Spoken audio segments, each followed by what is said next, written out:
Hey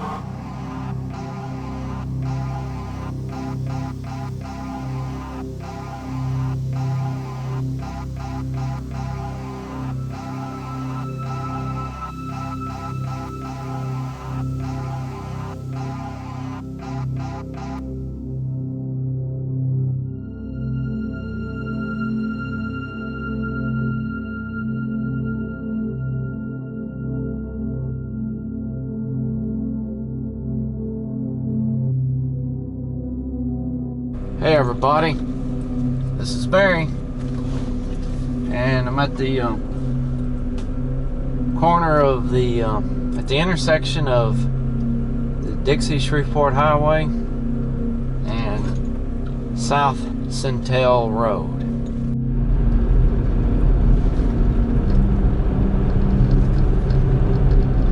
Just some farmland down here in northwest Louisiana. Something in the road down there. It looks like a bunch of those blackbirds you see around fall or winter time. Oh, wait a minute, what is that? Is that crows? That's a lot of crows.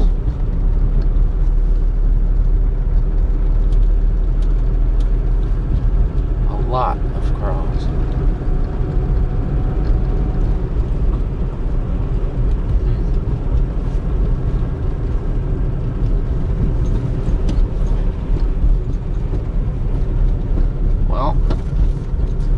Bunch of them to the side. I was thinking I'd stop and point the camera towards them.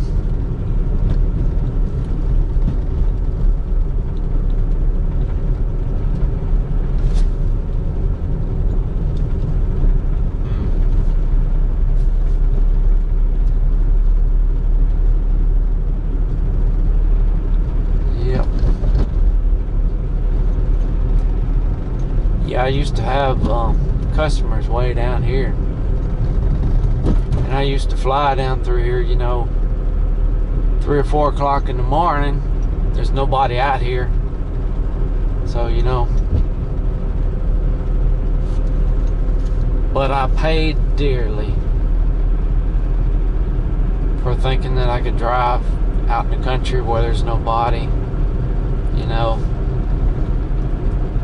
And at the time, I don't think there were any posted speed limits on this road, but I think I was going about 55 or 60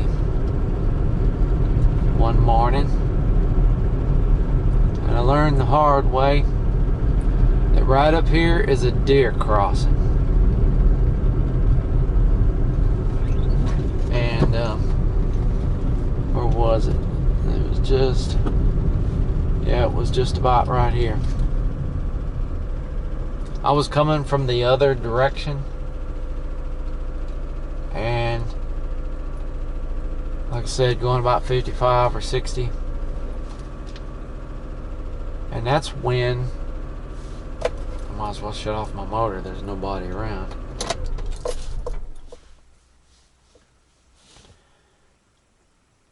Suddenly the deer appeared at the front bumper, kind of right at the passenger side corner, and seriously, it's like it was just instantly there. I didn't even have time to take my foot off the accelerator or even think about moving my foot to the brake. And the deer kind of fell over onto the hood and mashed the hood down on top of the engine. And its head landed right here.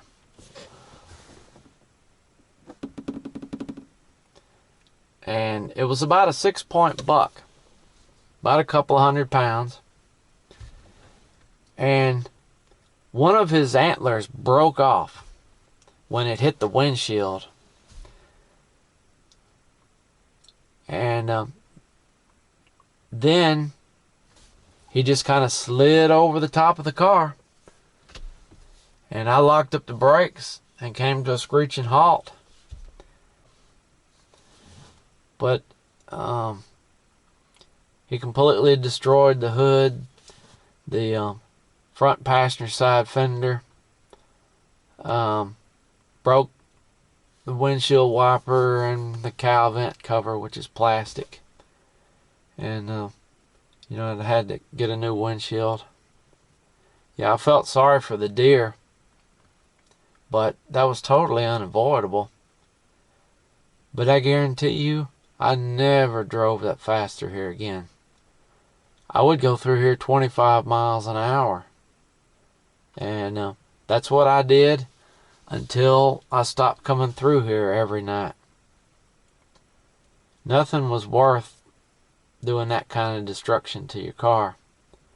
So that's when I started paying attention to the time that there's rut season for the deer between, it starts around October, and, pay attention till about March. When that starts, those deer, they're not playing it safe. They're not cautious. Their mind is somewhere else. And maybe even if they see you, they don't stop. But the rest of the year, they'll try to avoid you. But let me tell you what happened next on this deer.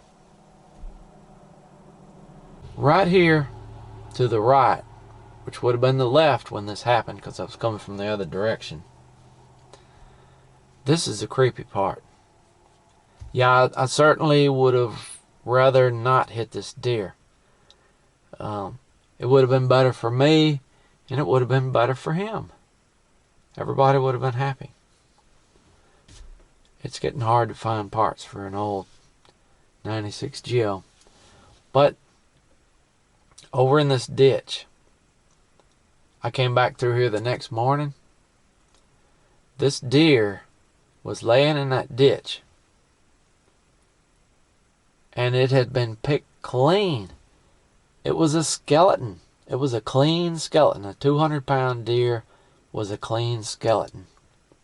Some of the bones were missing, but most of the skeleton was there.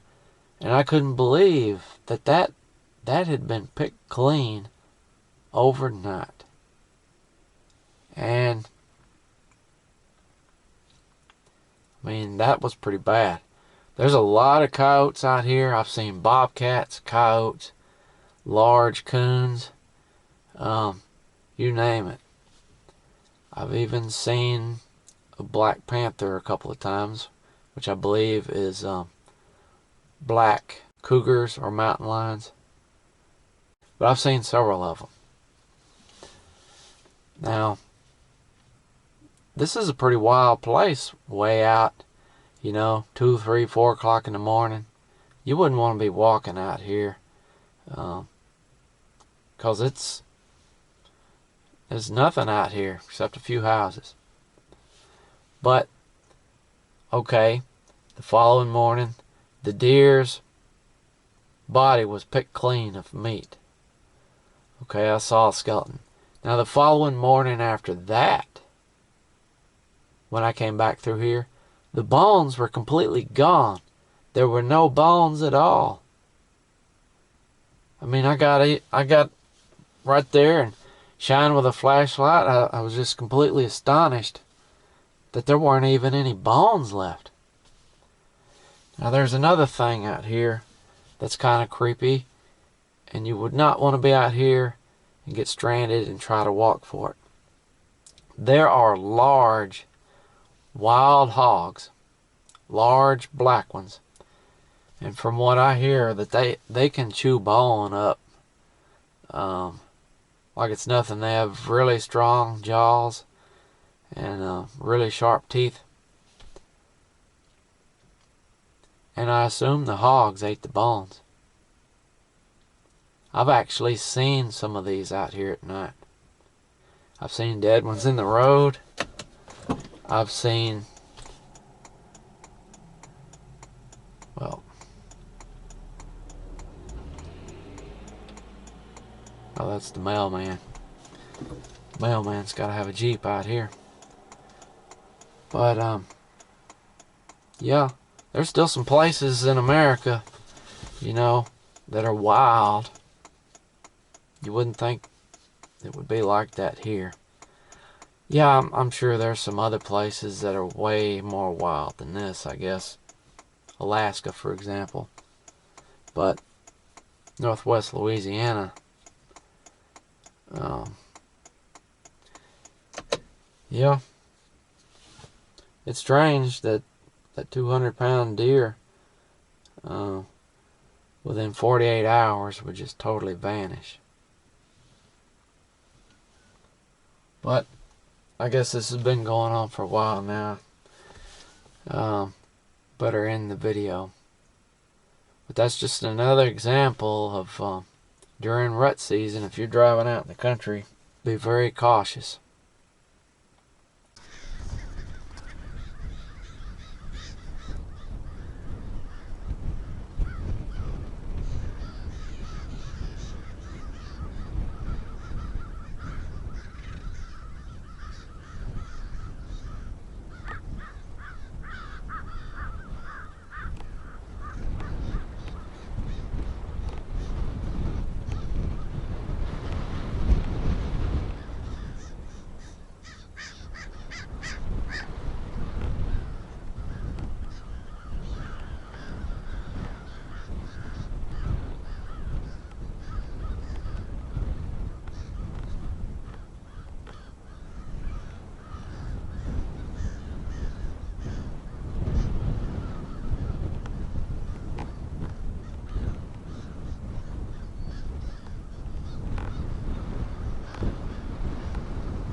Thank you for watching the video.